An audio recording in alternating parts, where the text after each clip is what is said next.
नमस्कार. आजच्या शिवचरित्र कथेला सुरुवात करूया. महाराजांची नजरकैद सुरू झाली. 300 मावळ्यांच्या मराठी छावणीलाही सैनिकांचा गराडा होता. महाराज शेजारीच असलेल्या रामसिंगच्या निवासस्थानी या कैदेतूनही जात येत होते. त्यावरही फुलादखानचा पहारा होता. म्हणजेच पळून जाणे संभवतच नव्हते. महाराज चिंतेत पिचून निघत होते. रामसिंग तर दुःखी आणि अगतिक होता.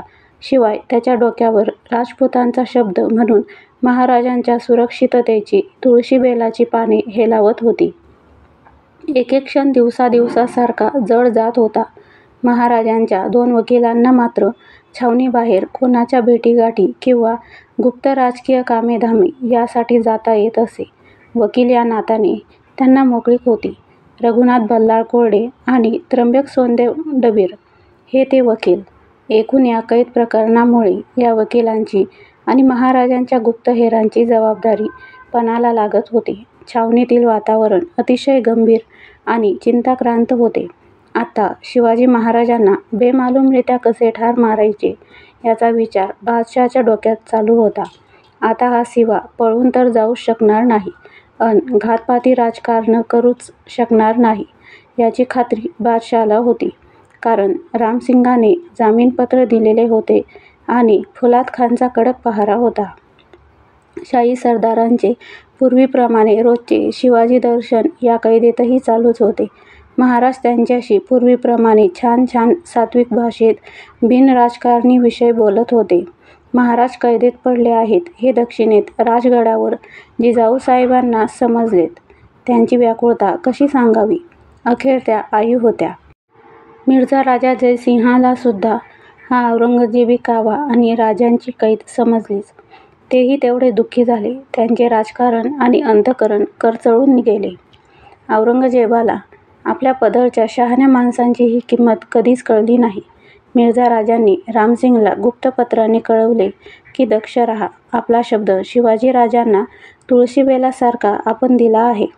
मिर्झा राजांनी औरंगजेबाला एक सूचक पत्र पाठवलेले उपलब्ध आहे. त्यात त्याने म्हटले आहे की शिवाजीराजांना कैदेत ठेवल्यामुळे दक्षिणेतील त्यांच्या राज्यकारभारावर कोणताही परिणाम झालेला नाही. शिवाजी महाराजांच्या आई इतका चोख राज्यकारभार करीत आहेत की त्यात सुई शिरकावावयासही जागा नाही. आग्र्यात कैदेचे दिवस मुंगीच्या गतीने उलटत होते. या काळात महाराजांनी औरंगजेबास काही पत्रे पाठवली. मी आता बादशहाच्या हुकुमाप्रमाणे बादशहाची सेवा करणार आहे. पण या साऱ्या पत्रांना औरंगजेबाने थोडासुद्धा अनुकूल प्रतिसाद दिला नाही. त्यांच्या डोक्यात एक वेगळीच कारस्थानी भट्टी पेटली होती. शिवाजीराजांना कसं आणि केव्हा कोंडून ठार मारायचं याचा विचार तो करीत होता. अन या भयंकर मगरमिठीतून कसं आणि केव्हा सुटायचं याचा विचार महाराज करीत होते. एके दिवशी तेजसिंग कछवार हा महाराजांशी बोलत बसला होता. हा तेजसिंग म्हणजे राजगड ते आग्रा या प्रवासात महाराजांच्या बरोबर असलेला मिर्झा राजांचा एक राजकीय सहकारी. महाराज तेजसिंगला म्हणाले, मिर्झा राजांना बादशहाचा स्वभाव माहीत नव्हता का? मग त्यांनी अशा भयंकर माणसाच्या विश्वासाची ग्वाही मला देऊन या कैदेच्या संकटात कशाला आणून टाकलं? आता माझ्यावर केवढा कठीण प्रसंग आला आहे. महाराजांच्या या उद्गारावर तेजसिंग म्हणाला, आमचे दरबार मिर्झा राजे फक्त उदयराज मुन्शीचाच सल्ला घेतात आणि ऐकतात. इतर कोणाचेच ऐकत नाही. महाराजांचा स्वभाव नेमका वेगळा होता. ते त्यानुसार स्वतःचा निर्णय ठरवीत असत. औरंगजेब कोणाचाही सल्ला घेत नव्हता. कुणी सल्ला दिलाच तरी स्वतःचाच निर्णय तो ठरवीत असे. महाराजांच्या भोवती मावळे होते. महाराज शामियान्यात राहत होते.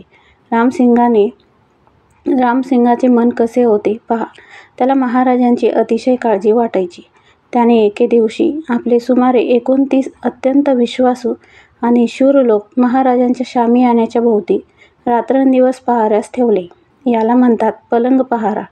न जागो याही परिस्थितीत बादशहाने एकदम महाराजांवर काही घातपाती हल्ला घातला तर कडवा प्रतिकार करण्यासाठी आपली माणसं असावीत ही रामसिंगाची इच्छा.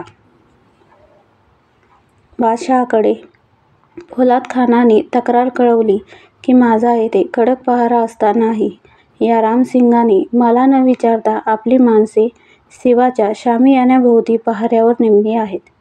हुजूरनी याची दखल घ्यावी. यावर बादशहाने रामसिंगाला बोलावून जाब विचारला. तेव्हा रामसिंग म्हणाला, हुजूर, शिवाजीराजांच्या बाबतीत आपण माझ्याकडून जामीनपत्र लिहून घेतले आहे.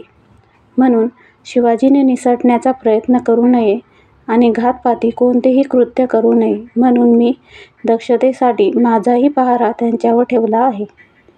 बादशहाला हे एकदम पटले. अंदरकी बात त्याला कळलीच नाही. औरंगजेबाच्या मनातील कुटील आराखडा निश्चित झाला. त्याने कोणापाशीही अक्षराने वाच्यता न करता ठरवली की या अशा पद्धतीने शिवाचा बिखोबुनियाद काटा काढायचा. राजकारणाचा खेळ हा आट्यापाट्यांच्या खेळाइतकाच सावधपणानं खेळावा लागतो. शिवाजीराजे आता आग्र्याच्या कैदेतला हा खेळ आट्यापाट्यासारखाच अत्यंत सावधपणे आणि बुद्धिबळाइतक्याच प्रतिभेने खेळत होते. त्यांचे चौफेर सर्व क्षितिजापर्यंत लक्ष आणि कान टवकारलेले होते. महाराजांना आता पहिला मोठा प्रेमाचा अडसर आडवा येत होता तो रामसिंहाचा. कारण रामसिंहाने जामीनपत्र बादशहाला लिहून दिलं होतं. त्यामुळे जोपर्यंत जामीनपत्र अस्तित्वात आहे तोपर्यंत रामसिंहाच्या जीवाच्या सुरक्षिततेची काळजी आता महाराजांना वाटत होती. पण स्पष्ट शब्दात ते बोलूही शकत नव्हते. ते स्वतःही रामसिंहाला वचन देऊन बसले होते. या काळात मिर्झा राजाचीही मुलाला म्हणजे रामसिंहाला 2-3 पत्रे आलीच की तू काळजी घे. औरंगजेबाने एके दिवशी अगदी सहज सुभेदार फिदाई हुसेन खान याला म्हटले की फिदाई, तुझ्या हवेलीचे जे बांधकाम चालू आहे ते लवकर पुरे कर. फिदाई हुसेन खान हा एक अतिशय सरळ, सज्जन पण कर्तबगार माणूस होता. तो आग्रा सुभ्यांचा सुभेदार होता. त्याची स्वतःची एक भव्य हवेली यावेळी तो बांधत होता. औरंगजेबाच्या डोक्यात असा डाव घाटत होता की ही त्याची हवेली बांधून पूर्ण झाली की त्या हवेलीत अचानक शिवाजी संभाजीराजे यांना चांगल्या जागी राहण्यासाठी नेऊन ठेवायचे, अगदी कडक बंदोबस्तात, अन मग तिथेच खोटीनाटी कारणे सांगून राजांना मारून टाकायचे. हा पाताळयंत्री डाव इतर कोणालाही माहिती नव्हता. खुद्द फिदाई खानालाही तो माहीत नव्हता. औरंगजेबाने आता एकमेव लक्ष केंद्रित केले होते या हवेलीच्या बांधकामावर. ते बांधकामही झपाट्याने चालू होते. इथेच औरंगजेब चुकला. आपल्या या हवेलीतील हवेशीर राजकारणाच्या पलीकडे तो सिवा आणखीन काही भयंकर डावपेच आखीत असेल याची पुसटशीही कल्पना औरंगजेबाला आली नाही. राजकारण कधी आखलेल्या फुटपट्टीच्या रेघेने होत नसते.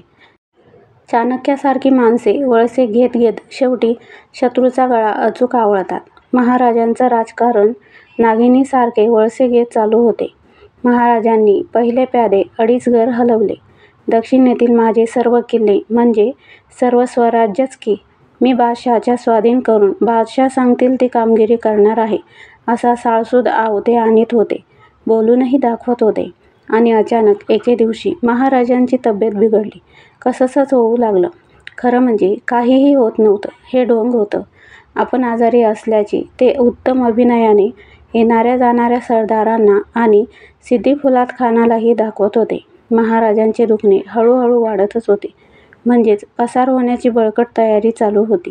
वैद्य, हकीम आणि औषधे यांचीही रहदारी सुरू झाली होती. एकेका दिवसाने नाटक पुढे सरकत होते. एके दिवशी महाराजांनी बादशहांकडे आपला अर्ज पाठवला की औषधोपचार चालू आहेत पण बरे वाटत नाही. तरी गोरगरिबास व फकीर गोसाव्यास दानधर्म करण्याकरिता मिठाई वाटण्याची मला परवानगी द्यावी. मी मिठाईच्या डाल्या हस्तस्पर्श करून येथून बाहेर पाठवीन. ती मिठाई बाहेर वाटली जाईल. फकीर साधू संतांचा मला दुवा मिळेल. त्याने तरी मला बरे वाटेल. तरी आपली परवानगी असावी. येथे एक आश्चर्याचा धक्का देणारी गोष्ट सांगते. मिठाईचे पेटारे येणार आणि ती मिठाई पुढे वाटली जाणार ही एक अगदी साधी सरळ कल्पना होती. हा अर्ज बादशहाकडे गेला. आश्चर्य असे की कोतवाल सिद्दी फुलात खानाने या कल्पनेबद्दल शंका व्यक्त केली आणि बादशहास नम्रतेची सूचना केली की या सिवाला ही मिठाईची परवानगी देऊ नका. मला धोका वाटतो. म्हणजे फुलात खानालाही यात चुकचुकल्यासारखे काही वाटलेले दिसते. पण औरंगजेबाला त्यात काहीच वाटले नाही. त्याला 100% खात्री होती की सिवा माझ्या कडेकोट कैदेत आहे अन लवकरच त्याची रवानगी फिदाईच्या हवेलीत व्हायचीच आहे. बादशहाचे लक्ष अगदी पोपटाच्या डोळ्याप्रमाणे हवेलीच्या पूर्णतेकडे लागलेले होते. एके दिवशी महाराजांनी रामसिंहाकडे 65,000 रुपये कर्जावर मागितले. औरंगजेबाने या कर्ज देण्याघेण्याला मुळीच आक्षेप घेतला नाही, कारण त्यात औरंगजेबाचे काहीच जाणार नव्हते. त्याचे लक्ष होते फक्त हवेलीकडे. तो हवेलीतली हवा किल्ल्यात बसून खात होता. मिठाईच्या पेटाऱ्यांची ये-जा सुरू झाली. महाराज हात लावित होते. पेटारे बाहेर जाऊन मिठाई वाटली जात होती. रामसिंहाकडून घेतलेले कर्ज महाराज अचूक वापरीत होते. एक दिवस महाराजांनी रामसिंहाला म्हटले की, भाईजी, माझ्याकरता तुम्ही जामिनात अडकलेले. तुम्हाला किती त्रास होतोय. आता तुम्ही बादशहांना सांगून ही सर्व जबाबदारी काढून घेण्यासाठी जामिनाचा अर्ज रद्द करून घ्या. रामसिंहाला यातील गुप्त डावाची शंकासुद्धा आली नाही. उलट तो, नाही नाही महाराज, तुमची सर्वस्वी जबाबदारी माझ्यावर आहे, म्हणून मी जामीन अर्ज रद्द करून घेणार नाही, असे निक्षून म्हणाला. त्यामुळे महाराज अडचणीत अडकले. आता या भोळ्या बिचाऱ्याला मी कसं काय समजावून सांगू. खरं बोलायची सोय नव्हती, कारण हा रामसिंग बादशहाशी निष्ठावंत होता ना. त्या निष्ठेपायी त्यांनी उलटाच काही प्रकार केला तर महाराज मधात पडलेल्या माशीसारखे अडकले होते.